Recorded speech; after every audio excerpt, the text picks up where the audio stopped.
Well, if you've been on Twitter the last couple of days, you will have seen the firestorm that has erupted under the hashtag Appropriation Prize. Tonight, how leading members of the media are apologizing for what's being called a punch in the gut for people of color.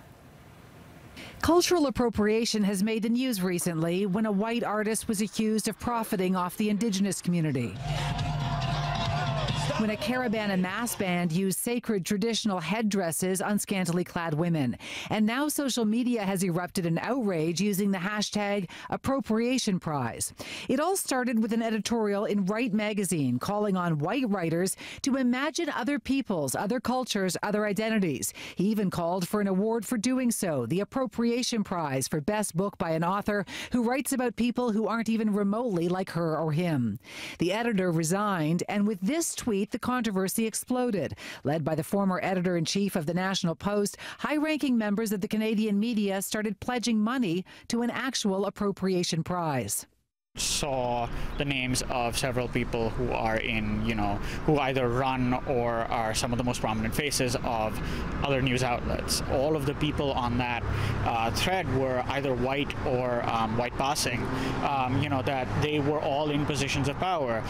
For them to joke about this, there were no consequences. The backlash has been swift and international. Imagine being a journo student of color and watching like 3/4 of your potential future bosses tweeting about an appropriation prize. They found that Murat Hamadi is an assistant editor for Maclean's magazine whose 2 bosses donated to the prize and have since apologized. He wrote this article about the controversy.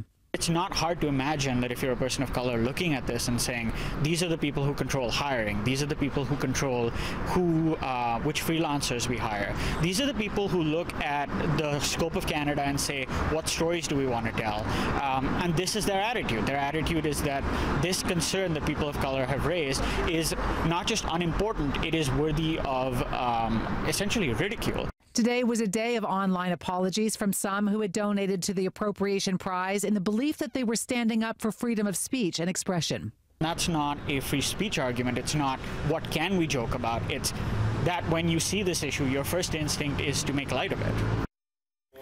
Now, in his article, Hamadi describes this entire Appropriation Prize controversy as a punch in the gut to people of color. To read that article, you can go to our website, citynews.ca. Rogers is the parent company of both Maclean's and City News.